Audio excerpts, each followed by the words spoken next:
Already today, billions of people trust the Facebook algorithm to tell us what is new.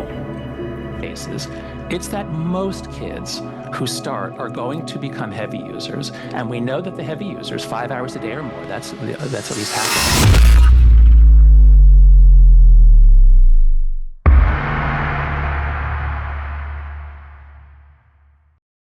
अगर मैं कहूँ social media आपसे झूठ कम बोलता है और आधा सच ज्यादा दिखाता है। आज जब हम फोन उठाते हैं तो हमें लगता है कि हम दुनिया भर की खबरें देख रहे हैं, लेकिन सच ये है कि आज की सबसे बड़ी प्रॉब्लम फेक न्यूज नहीं है बल्कि इंफॉर्मेशन बबल है। फेक न्यूज को पहचानना फिर भी आसान होता है, लेकिन जब सच को आधा करके परोसा जाता है तो वो झूठ से भी ज्यादा खतरनाक बन जाता है। एल्गोरिदम कभी ये डिसाइड नहीं करता कि सच क्या है या झूठ क्या है। एल्गोरिदम का सिर्फ एक ही पर्पस है, एंगेजमेंट। वो ये डिसाइड करता है कि आपको सच का कौन सा हिस्सा देखना है, ताकि आप स्क्रीन पर रुके रहें, गुस्से में वॉयलेंट कमेंट्स करें या खुश होकर शेयर करें, और धीरे धीरे सच का वही छोटा सा हिस्सा आपकी पूरी रियलिटी बन जाता है।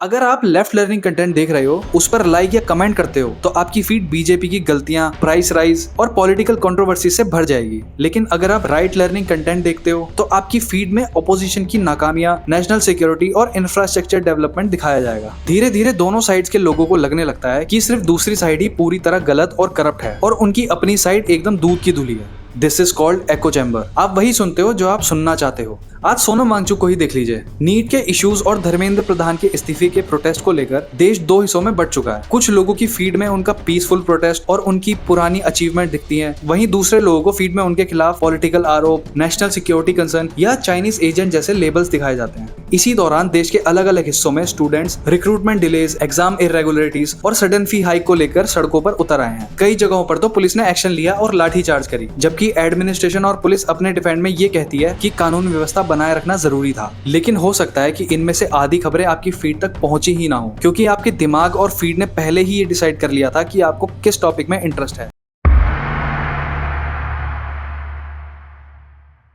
एनवायरमेंटल इश्यूज पर तो ये एल्गोरिदम गेम और भी ज्यादा डेंजरस हो जाता है। एनवायरमेंट सबका है, लेकिन हमारी सिंपैथी भी सेगमेंटेड है। किसी की फीड हसदेव अरीना के जंगल में कोल माइनिंग के लिए लाखों पेड़ों के काटने की बात करती है। किसी की फीड कर्नाटका के बिदादी एआई टाउनशिप के लिए करीब 2 लाख पेड़ काटने के प्रपोजल की साइलेंट प्रोटेस्ट दिखाती है, और किसी की फीड में तो ऋषिकेश और हिमालयन रीजन में रोड वाइडनिंग और 4 धाम प्रोजेक्ट के लिए हजारों पेड़ों की बलि पर चर्चा होती है। हर ग्रुप को लगता है कि बस वही इशू सबसे बड़ा है जो उसकी फीड में दिखाया जा रहा है। साउथ वाले नॉर्थ के एनवायरमेंटल इशू से अनअवेयर हैं और नॉर्थ वाले सेंट्रल इंडिया के फॉरेस्ट क्लियरेंस से। हम पेड़ों की बात भी तभी करते हैं जब वो हमारे पॉलिटिकल एजेंडा से फिट बैठता है। अगर हमारी पसंदीदा सरकार पेड़ काटती है तो वो डेवलपमेंट बन जाता है, लेकिन अगर विरोधी सरकार काटती है तो वो डिस्ट्रक्शन बन जाता है।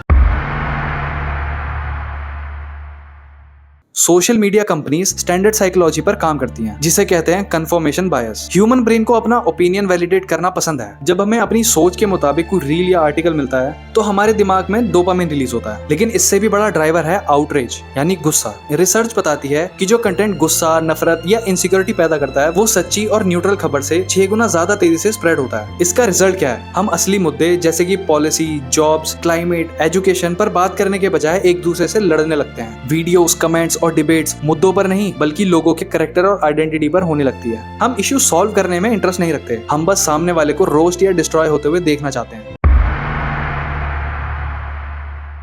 Do you know what is the saddest part of this whole game? कुछ दिन बाद सोशल मीडिया को एक नया ट्रेंड मिल जाता है। कोई नई सेलिब्रिटी कंट्रोवर्सी, कोई वायरल मीम या फिर कोई नया पॉलिटिकल स्टेटमेंट। हम भी तुरंत अगले टॉपिक पर शिफ्ट हो जाते हैं और पिछले सवाल, पिछले प्रोटेस्ट, पिछले एनवायरमेंटल लॉस के जवाब हमेशा के लिए अधूरे रह जाते हैं। जब पब्लिक का ध्यान ही एक मुद्दे पर 4 दिन से ज्यादा नहीं टिक पाता तो सरकार और अथॉरिटीज पर भी जवाब मांगने का प्रेशर खत्म हो जाता है। एल्गोरिदम ने हमें इतना ज्यादा डिस्ट्रैक्ट कर दिया है कि हम अब किसी भी इशू का लॉजिकल एंड देखने तक का वेट नहीं करते।